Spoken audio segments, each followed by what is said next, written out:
Okay, so this will be the 16th chapter in the Ziggurat of Ur saga, in that deals with my origin story, and also part of it deals with the nature of the planet Venus and the history of the planet Venus. And as I said many times, this relates to my origin story not because I'm Venusian. I was born in the planet Earth, and I do not belong to the Venusian race that I call the Titans, that many of them actually living on Earth currently. And even in past incarnations, I mostly lived in Earth, and I was part of the culture of Earth. And I consider myself a representative of a culture that is I call the cherubs, of course, following the biblical, not only biblical, the Near East mythological creatures, the cherubs, cherubim in Hebrew. And they are much superior. I mean, they are very strong in ancient civilization, and they are, I mean, they had some kind of like presence on Earth and also in other places for a long time. But the situation in Venus relates to my origin story, because when I speak about my origin story, I mean, it's not like, I mean, when I was born, I mean, although I discussed the history of my family, but I mean, it's not like it's not the question here is not, I mean, at what point in your life the spider actually bit you, so you became Spider-Man. The question is, I mean, what is your mission? What do you do here, and how did you come to understand it? And very early, I mean, in this discovery during 2019, I understood about like there is a huge conspiracy regarding the planet Venus, and I call it the cult of Aphrodite, which presumably consists of the strong intelligence services of this world. And I understood that for some reason, this is something that I understood very early, and I've written about it in the blog. I understood that these people, they have also like expectations for me. Probably not all of which are actually consistent and articulated. I will work, I mean, on fixing this spaceship, the big one, as I recorded this video, and also probably after that I will I'll work on the smaller spaceship, this one. It should be constructed with the axle and the other gear, and also more coloring is needed. So I understood that for some reason, and actually that was very complicated to understand what exactly takes place. I understood that people, I mean, not only identified me with the Venusian, but also expect me to play all sort of like roles that relates to this cult. And I understood that even though I understood that I'm not a Venusian very, very early, like, I mean, I understood that I'm a third species, not Homo sapiens or Venusian, and I termed the word cherub. Like, this was already, like, I mean, at early 2020, like, I mean, early in this discovery journey that started in the middle of 2019. But nevertheless, I wrote about it, like, in the blog, that, I mean, that I mean, my mission in this, like, in this life, like now, is, I mean, relates to the Venusian situation, and of course I do not have to like obey the cult. And I mean, with time I understood how evil. I mean, you hear, like, I mean, this is like, just like yesterday, a representative of the Shabak that, I mean, doesn't like me to speak. The robot should shut his mouth. But this is to be expected. I will just say that many times, I mean, 90% of the time, the dogs just bark, and it's really inconvenient, and I mean, it's terrifying, and I mean, it creates like and like awe of like violence and intimidation that, I mean, hunts you wherever you are all over your life. So, but yes, it's mostly barking, but the 5% of the time, or 10%, they actually use violence. I mean, it's not once or twice. like in this room, like in this hostel that I only live here since April, which means like only barely 3 months. So several times they broke, even when it was locked, just I was inside, they broke into it and started violent, and I had to call the police. So it's also a possibility that will happen. And I will say now what I've said yesterday, because he done the same troll. I mean, he yelled and shouted and threatened. I've said now again that if this will happen, and there is a possibility, by examining the history of these people here in this hostel, there is kind of like, mostly they're back, but there is possibility of violence. And when this happens, it will be an immediate Holocaust all around the globe. These starships, they can't find Israel on the map. It's far too small. Then they are not going to make the effort.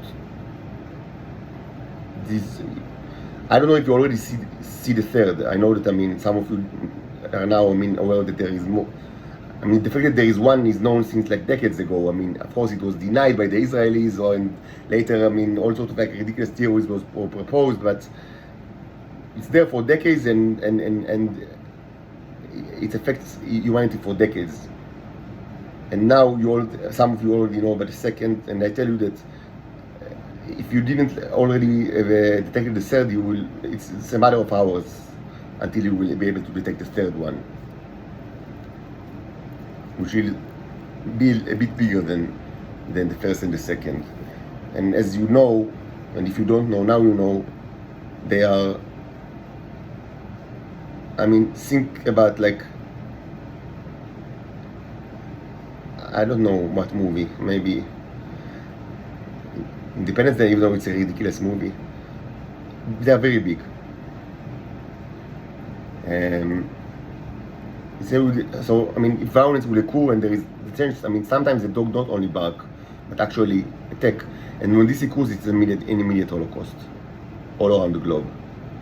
These are meat grinders that are designed to participate in wars that, the expectation is that these should be able to acquire billions of targets like simultaneously and terminate the targets. So why do we need more than one? We don't. But the fact that actually the fleet now assembles is actually a positive development from your perspective, from the people of the earth, if you think about it in a rational way, because this means that they are showing off, or they are participating in a symbolic act, and that means that they did not yet decide to annihilate the earth. Because if they had decided to annihilate the earth, a second after that, humanity would not have been existed at all. And for this, as anyone with a little brain can understand, the single ship that was already there is enough. So what they are doing now, the assembling of the fleet, is meant to give more information, to send more information to humanity, which means that they have not yet decided that they want to annihilate all of you. So this is actually the fact that more ships are coming is actually good news from your perspective, because it means that you can still save at least some of humanity, because not all of it will survive, but there is still a chance to save something. And that what they are doing now is to show you that the calamity of the situation is so severe. So you must understand that by watching more ships arriving, because presumably you can say, if it's only one ship, maybe it's just there by accident, with this regard to whatever like I say or that my predecessor said, and maybe it doesn't even care about humanity at all. Maybe it's there for fishing. Maybe it's like a fishing trip. They fish maybe it's their hobby. Maybe they don't care at all about us, and it's just there, for their own purposes. Or maybe it's like on the way to some place and they are just resting. I don't know. Kind of like, they stop like in the gas station for refreshments. So you can say also like things, but if you see that they feel this assembles, then I mean it means that they are here for a purpose. They didn't just, I mean, it's not just, I mean, a fishing trip or a stop in like a gas station for refreshments. And this actually gives you more proof that you are in a tremendous existential danger. And of course, the only thing that you can do to appease this fleet is to rescue me and my daughters from the Nazi prison, from Israel, and you should do it without movement of mouths and tongues at all, only arms and legs. As I said every day, many times, but this is reality, and the gravity of the situation requires me to say things even if it's not original, because this is an apocalyptic event. We should be practical, not like artistic or innovative. So yes, the fact that they are assembling, and by now the search will be there or very soon, is good news from your perspective, because 10 of these do not pose more danger to Earth than one. Because one is enough to destroy all of humanity in a second.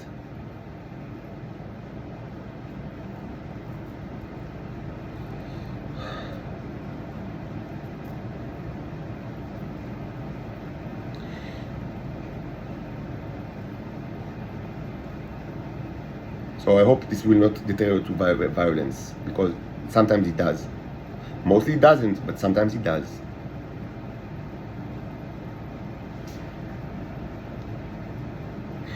So I understood that I am a representative of another species that had a long history of presence in Earth, even though not like as political, mostly like single people, or like, I mean, sometimes it was more than one, but not much more. It was never like a political entity, and they lived as humans. Like, I mean, they participated in the human cultures, and this was not, I mean, and the direction on Earth was mostly did not like, I mean, specifically was related to the planet Venus, even though the interplanetary relationship between Earth and Venus are I mean, very, very old, and at the latest it started, like, I mean, during the old kingdom of the Egyptians, like, I mean, thousands of, like, 4,000 or 5,000 years ago, at the latest, maybe even before.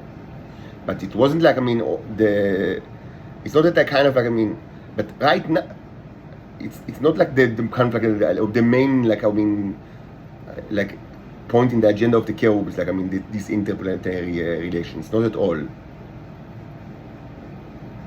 But right now I understood that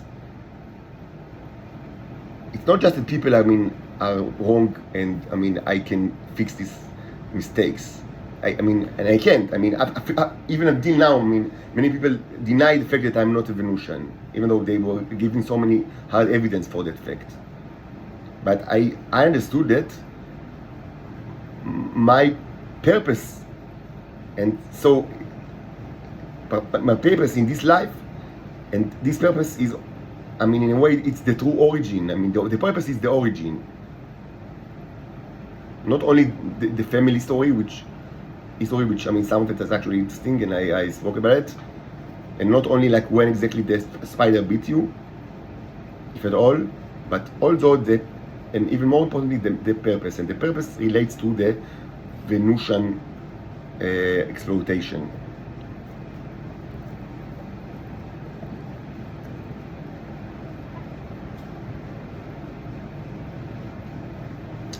So what I promised, like in the previous video, to do this video is to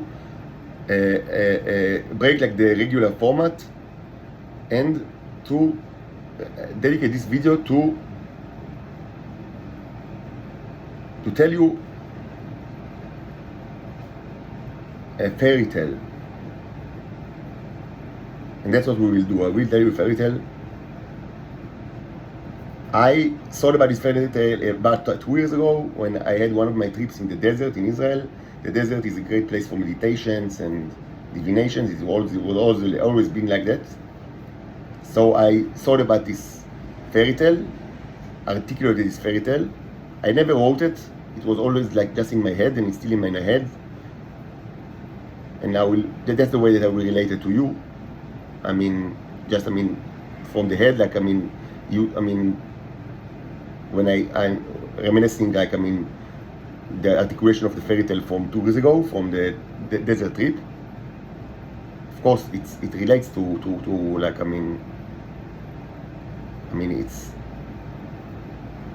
it's a fairy tale that I think that is, it's not just by chance that I speak about it. That I found the time to, because I never actually recorded my thought, my articulation of this fairy tale until now. It's the first time that I do it, but I think that it's kind of a good time because it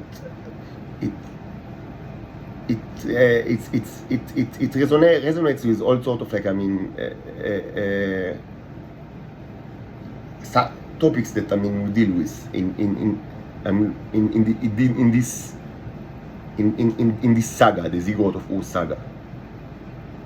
Although I should say before we start that you might find some parts of this fairy tale familiar, even though it's not it's not a retelling of a known fairy tale. It's not like that. You can find an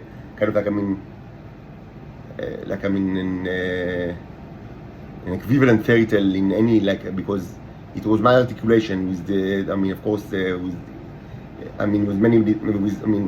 after a spiritual process of meditation and divinations in the desert. But certainly some parts of it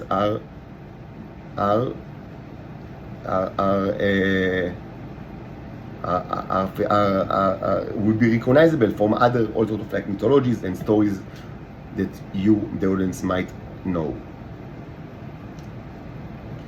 So let's start.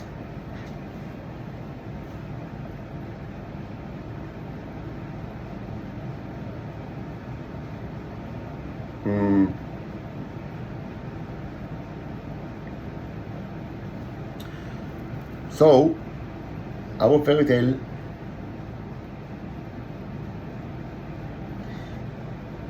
the main protagonist of this fairy tale is a prince, and it takes place very long ago, many years ago, in a past that is barely accessible to us today. And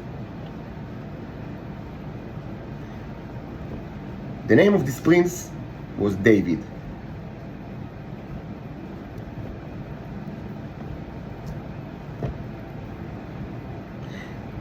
And he had many brothers and sisters, princess and prince, and it was a very big family. And he was actually the youngest.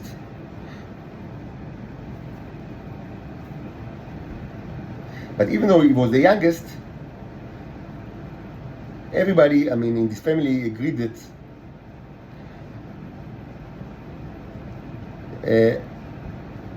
there was something special about him, because he was more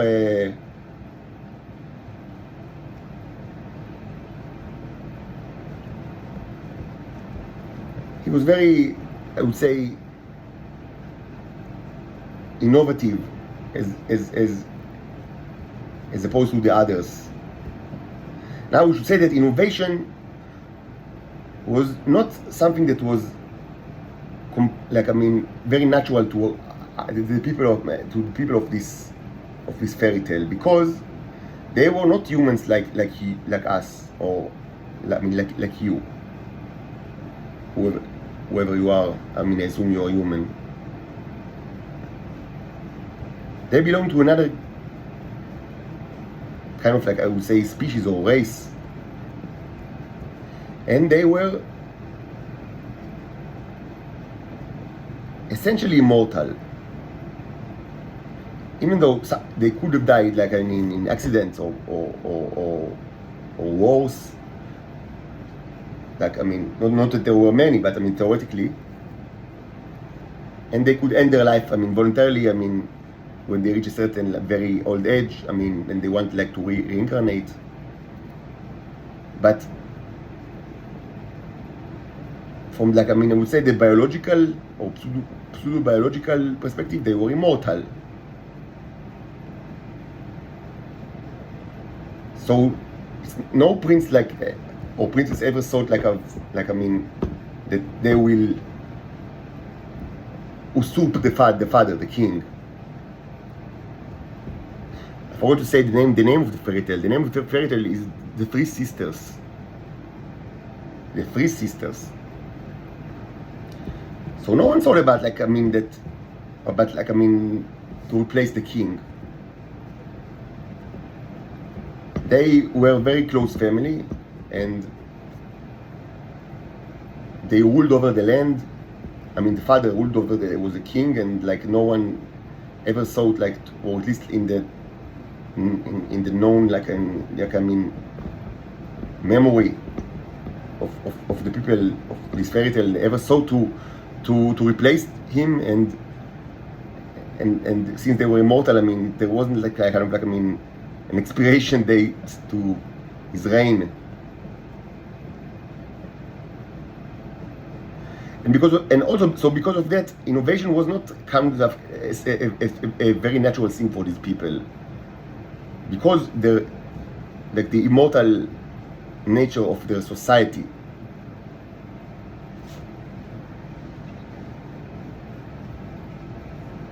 And also political change was not something that was natural to them at all. Again, because of the immortality issue.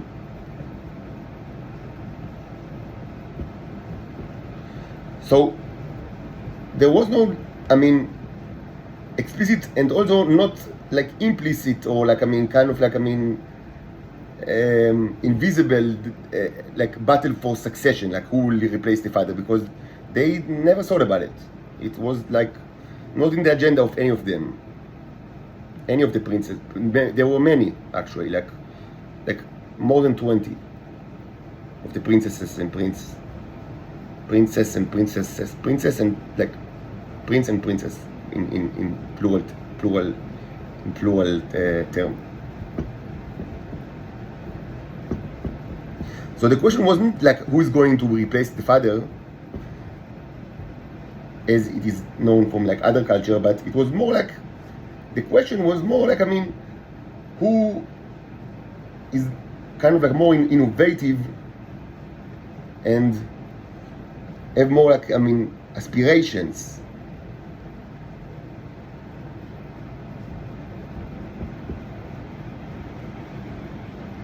And everybody agreed that actually the youngest of all, David, was the one that had like most, that has always like demonstrated these qualities that were not, I mean, I should say that they were not inherently good, like I mean, positive qualities in the minds of these people. They were just, I mean, it's just a characteristic. I mean, that wasn't necessarily good or bad, positive or negative. Like I mean, kind of, you know, to aspire to all sort of like I mean, like destinations, or like to think about like I mean all sort of like possible alternatives to how things are, and to innovate. All of this was, none of it was natural to these people, and they didn't consider it like good or bad inherently. But all of these, like the royal family agreed that the one of of all the brothers and sisters, the one that always demonstrated in the most like the boldest way that he had these kind of like these kind of like characteristics is the youngest, David. So naturally, when he like when he was mature enough, he assumed all sort of like leadership roles in the family, mostly by his own volition and with acceptance of the other his brothers and sisters.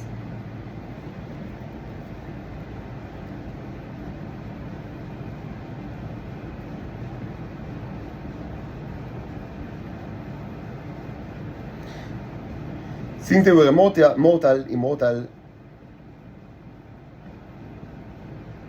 and since they didn't have, almost no health risks or health problems, they had like a great temptation to live life of leisure, and many of them choose to actually do so, to live like presumably indefinite life of leisure with all sort of like and that the only risk it was sometimes all sort of like what we can now in our modern term we can call it like extreme sports, like skiing, like from very high like mountains, things like that posed some danger, but not much. And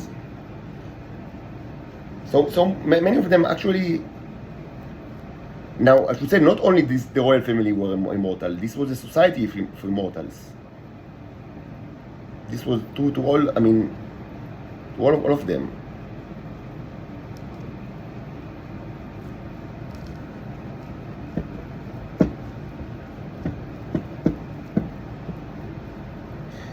And even though they were immortal and they didn't have health issues in many other aspects of their life, believe it or not, they were very similar to humans, as you know them, presumably, if you are human and you know humans.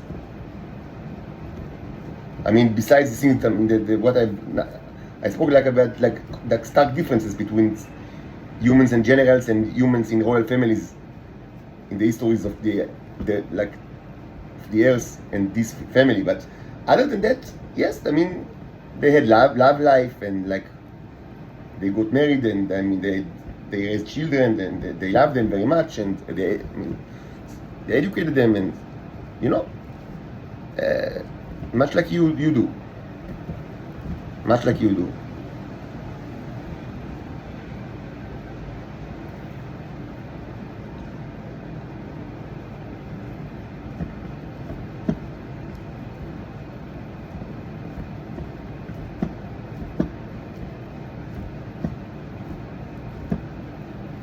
Now, David was what we call a stubborn bachelor. Like he didn't settle down like with a wife and had children very early. Even though this was also, I would say, if not natural, certainly not unheard of in this culture, that since they were immortal, they took their time with everything.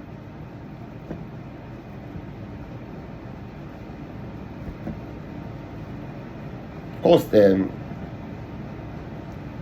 father and the mother, the king and the queen, as you know, parents, they wanted like their children to get married and to produce grandchildren, and many of them did.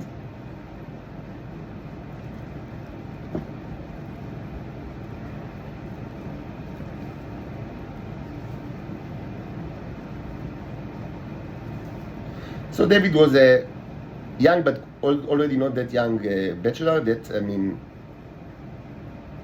he still have not married.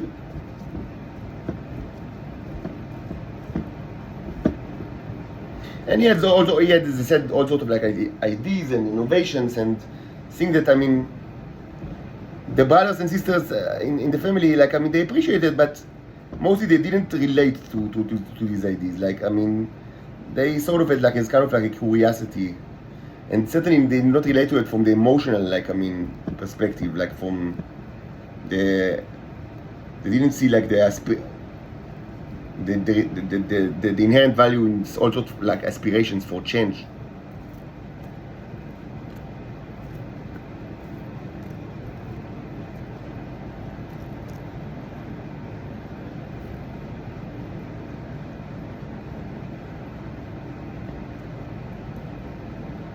Now David liked to explore the land both by foot but also in vehicles. They had all sorts of vehicles.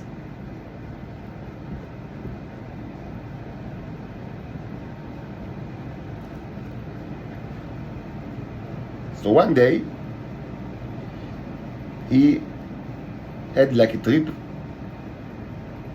in places that were new to him, like unknown to him in the land. And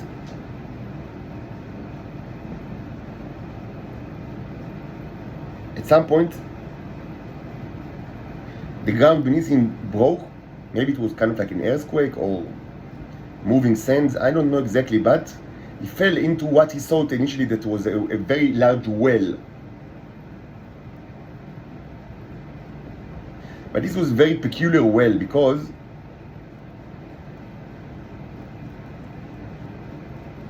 when he finished, when he finished falling like down, like when he reached like the bottom of the well,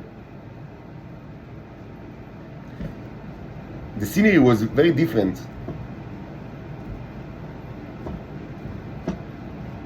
So it was kind of like a new land, which was very surprising.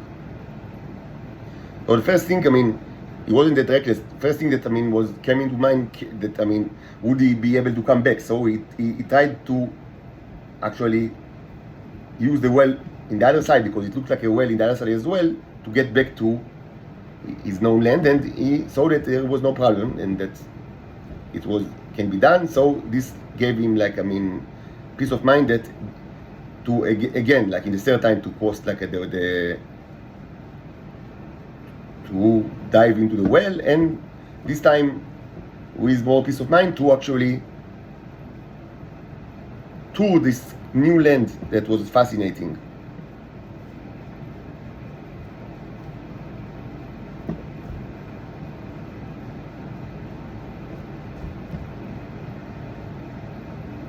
And so, he toured the land, and after some time, he saw a woman, a young woman, about his age, and he was fascinated by her because she was very beautiful, but also he was fascinated because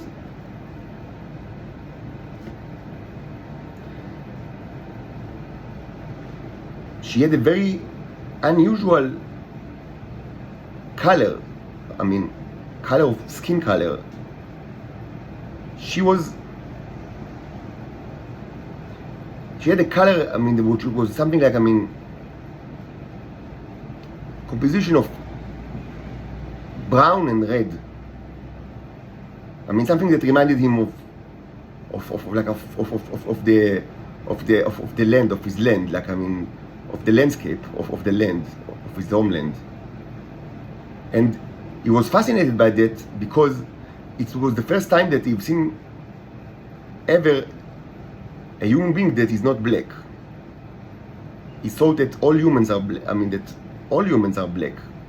He never even it wasn't even something that he thought about it. That it could be anything else. Several shades of black, but in general black. That was, naturally it was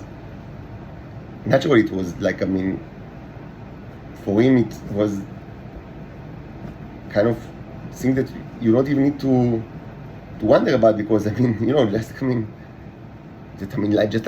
sky is blue, and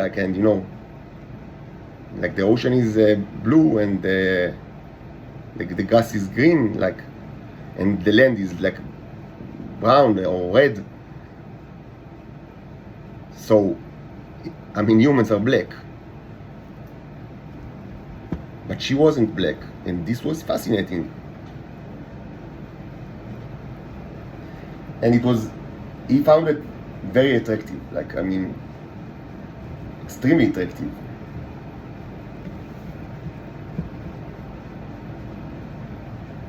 So he approached her, and of course they didn't speak the same language.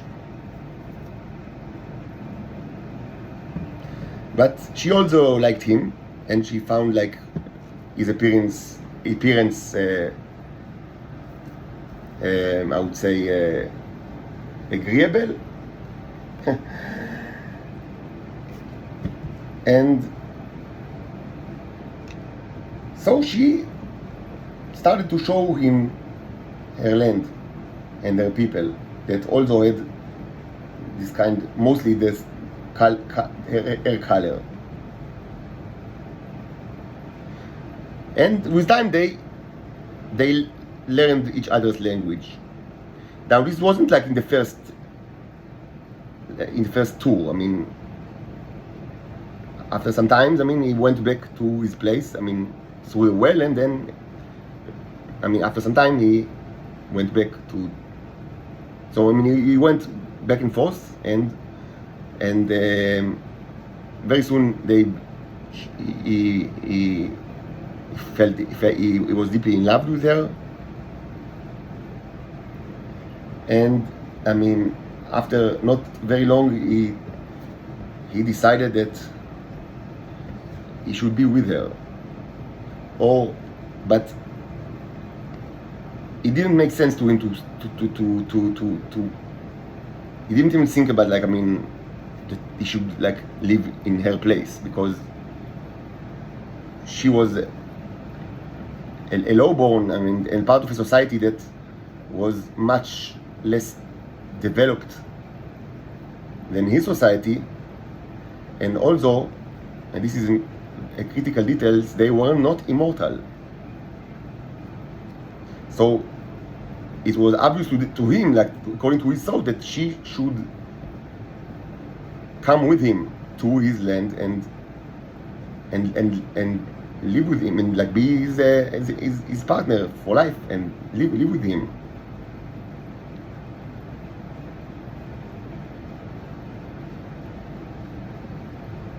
So I mean, he suggested it to her, and she understood it, and she was, I mean, very quickly she became like, I mean, and she developed enthusiasm towards the idea, and like certainly she had like a positive reaction, even though it wasn't like, it didn't take just a day. So I mean, during this time, like I mean, when he proposed it like this to her, and like when she thought about it, and as I said, very quickly she tended, I mean, she saw that, I mean, she that's what she should do. But I mean, he also had, I mean, David also had the time to spend in his own kingdom and without her, and to speak about the situation with his brothers and sisters. Now the brothers and sisters were, I mean, mostly they found it just weird, and they didn't have a good reaction. Like, I mean, they saw that, I mean, it doesn't sound like a good idea at all, and but since it was of such an important issue, you know, like, I mean, the woman that you're going to marry,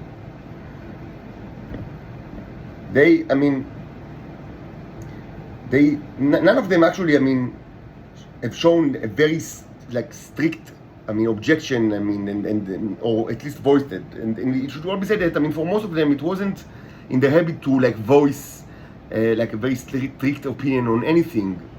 Maybe also because of the immortality, the immortal nature of the society. That, I mean, that everything was much more, I mean, slower and not like, I mean, very dramatic, and things like were more like, I mean, they've done like in leisure way.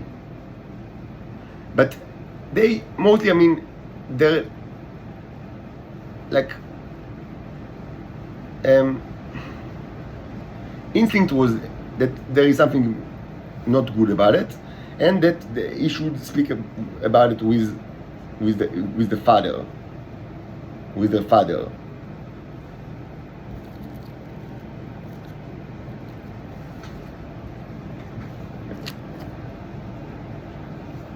So that's what he did, and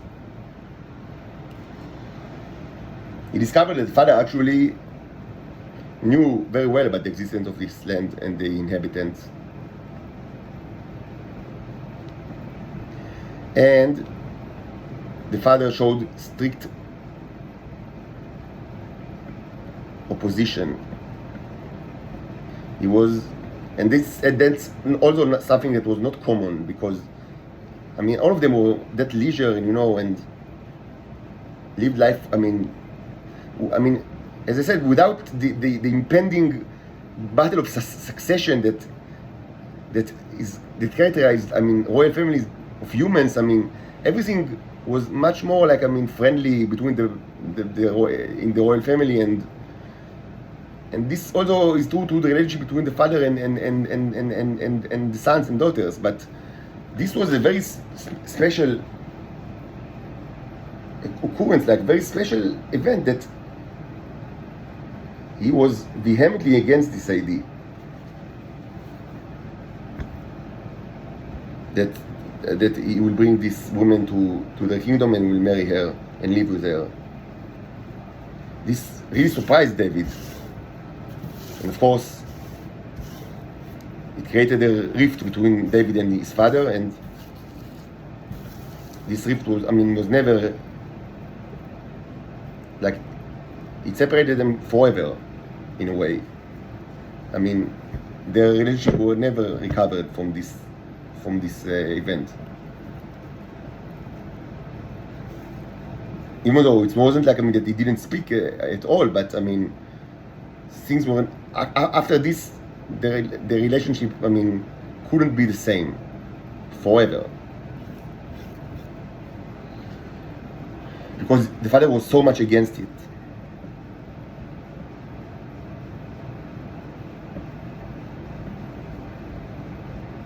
And the father tried to explain his position, but David was not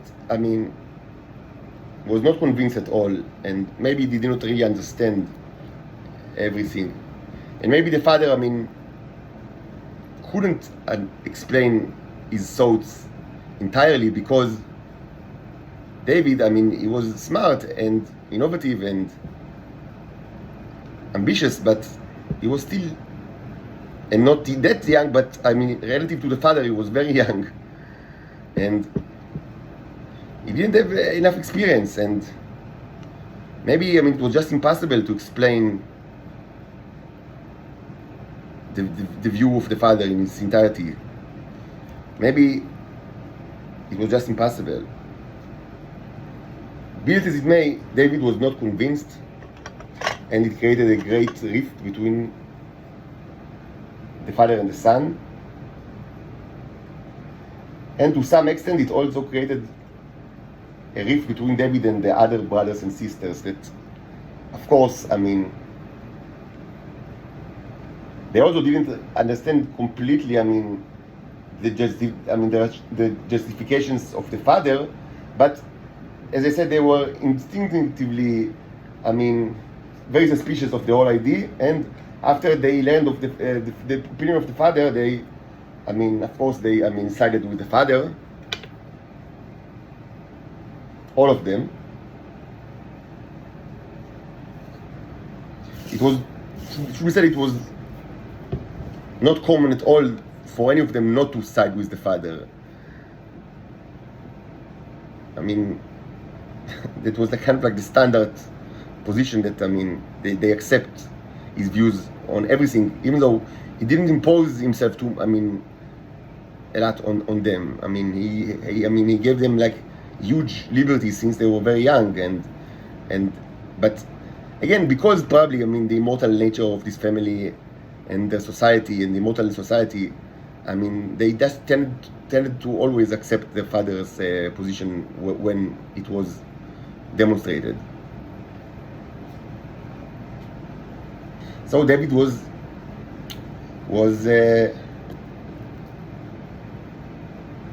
he was he didn't want to give up. I mean, he saw that, I mean, that they should live together, and he loved her very, very much. Her name, by the way, was Lilith. Lilith.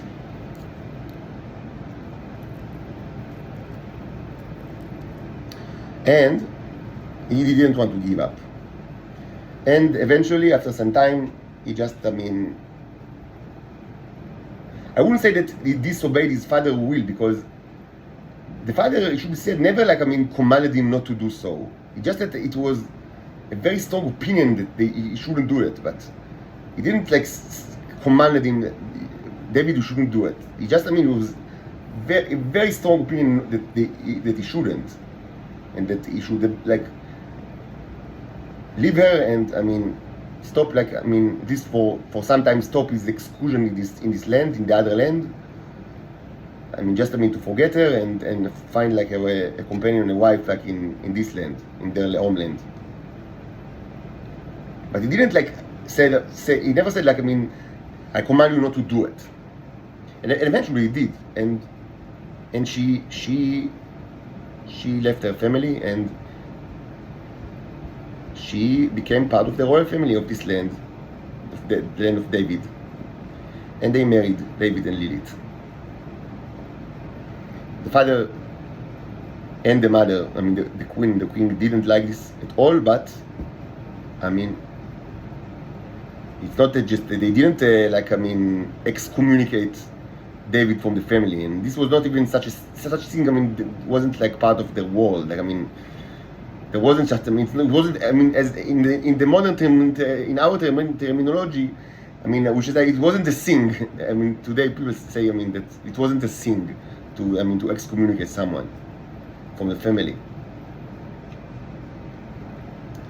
And they didn't, I mean, mistreat Lilith because of this, like, disagreement. They actually treated their, I mean, both, like, the father and the mother, and also the sisters and the brothers, all, I mean, accepted her to the family and treated her, I mean, as nice.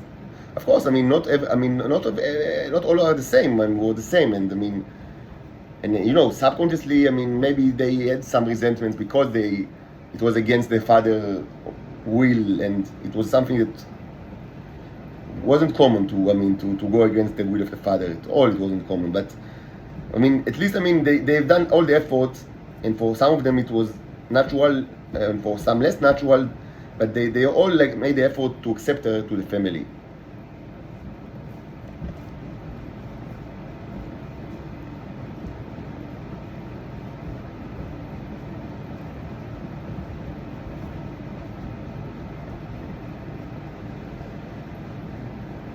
Now, of course, they got married, and and she acclimatized to the land, to the new land, and at some point, she became pregnant. Now, during her pregnancy, and of course, everybody, I mean, at least in the family, at least, I mean, demonstrated happiness. I mean, maybe not everybody was, I mean, not everybody was, I mean, truly happy about it. And certainly, the father wasn't extremely happy about it, the king. But, and others as well, I mean, in the royal family wasn't, like, I mean, in their heart really, I mean, happy about it. But they did their best to, I mean, to show, I mean, happiness, and, like, I mean, so, I mean, and to suppress their, I mean, their opinion of this relationship that, I mean, that wasn't changed, because these people also should be said, they didn't change their mind very quickly. Like, I mean, although it's part of, like, I mean, probably part of this immortal character that they it wasn't easy for anyone, like, in this family or in the society, to change their mind, especially if it was a very strong opinion. And mostly they didn't have a strong opinion on anything.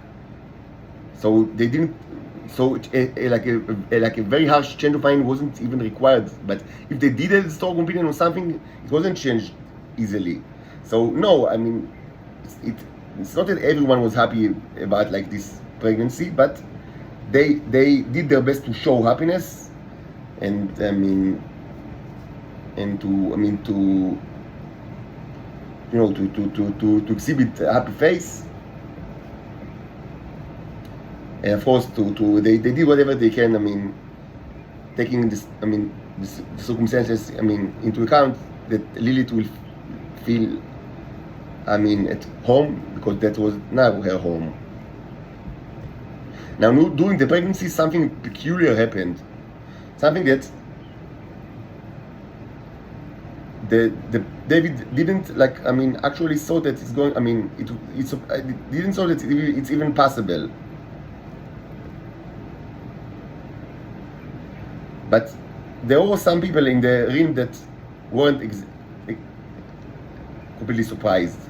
So this suggests that these things probably, or similar things, actually they were not entirely unknown to the people of the realm. So what happened is that she gradually changed the complexity, the complexion, her color.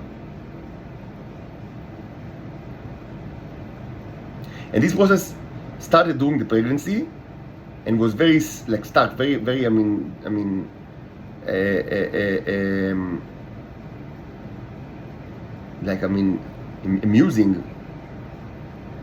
But it continued after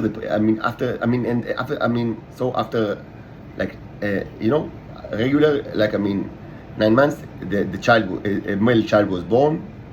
They named him Absalom. And the process continued after he was born. That gradually she continued to change her color, and eventually, after several years, she became she had the normal color, like everyone, she was black.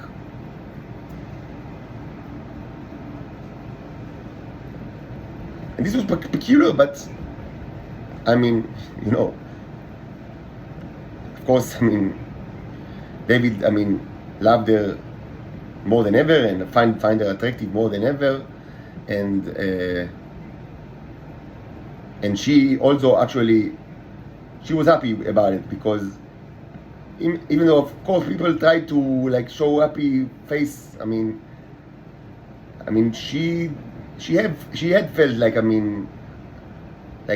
many times out of place, and some of it was because the color, and so from her perspective, it wasn't unhappy development. She was very, and also, as I said, it didn't take place in a day, so it was kind of something terrifying. It happened through several years, and most of the process was actually already taking place during the 9 months of the pregnancy. But part of it was actually maybe 70% of or say 60% of the change was happened during the 9 months of the pregnancy, and the rest 30 or 40% continued until it was completed in the next 2 or 3 years, something like that. So she had time to get used to it, and she was very she was happy with that. She with her new color.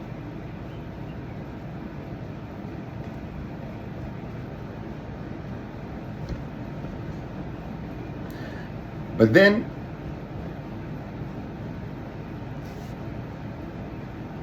after several more years, but not many, maybe 2 or 3 years later, she started to demonstrate more changes.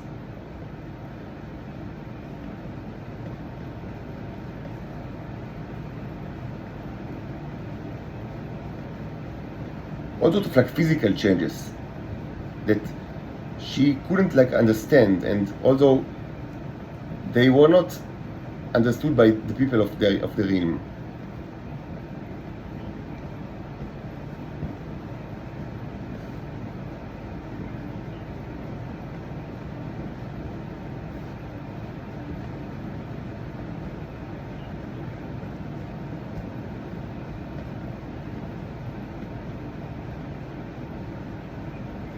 Then after like 2 or 3 years, she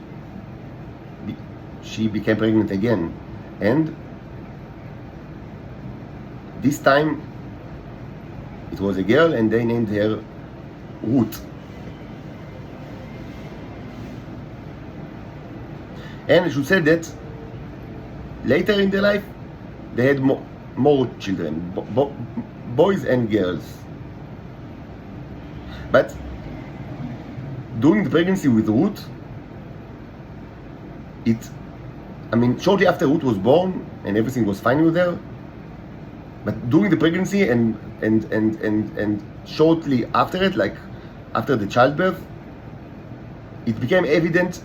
She understood what's happening to her body, and it was actually understood by other people at the time. What happened is that she gradually became immortal.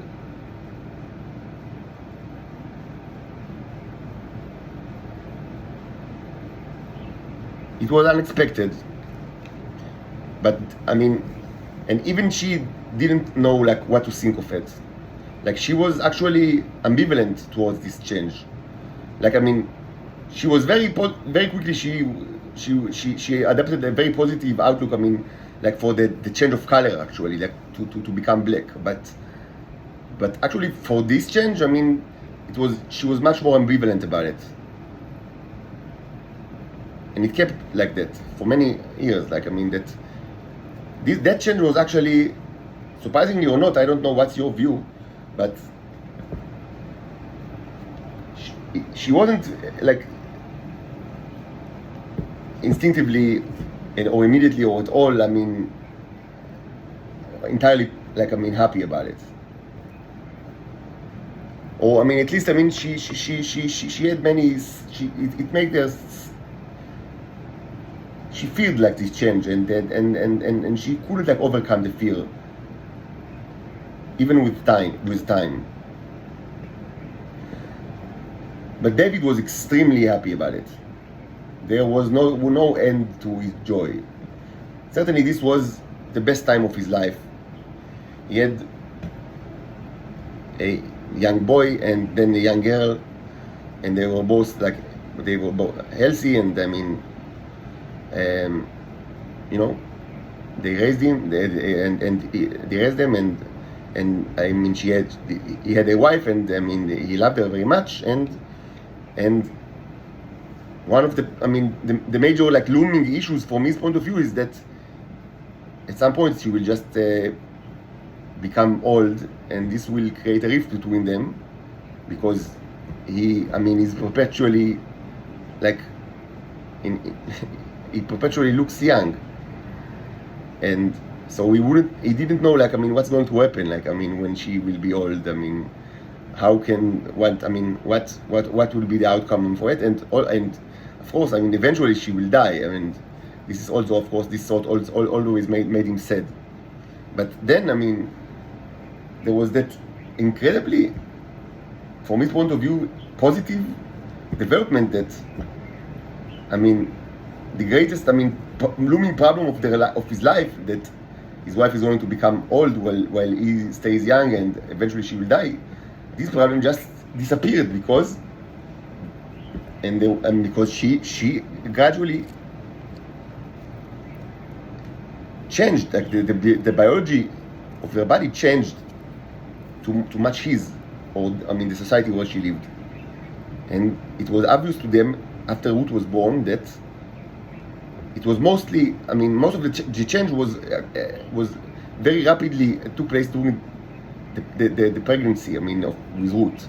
Presumably already with the first pregnancy with Absalom, but they didn't understand it. But during the second pregnancy, they understood that this is actually, a great trigger for acceleration of the change, and that the nature of the change was her becoming immortal, and that actually was completed after Ruth was born, that she became immortal. And of course, Absalom was, David was extremely happy about it, and it seemed to him that everything will be, it's just, everything is great in life, and like that everything turned out to be, perfect. Like, I mean, much more than he could even hope for. And now, I mean, and of course the babies. I mean, Absalom and Ruth gave him so much happiness and pleasure, and so everything seems so, I should say, perfect from his point of view. Even though, as I said, she herself wasn't. I mean, it terrified her, and she was not completely. She did not adapt certainly not immediately, and actually, even not much later, she didn't adapt a completely. Happy or positive reaction to her becoming immortal, like the royal family and the culture.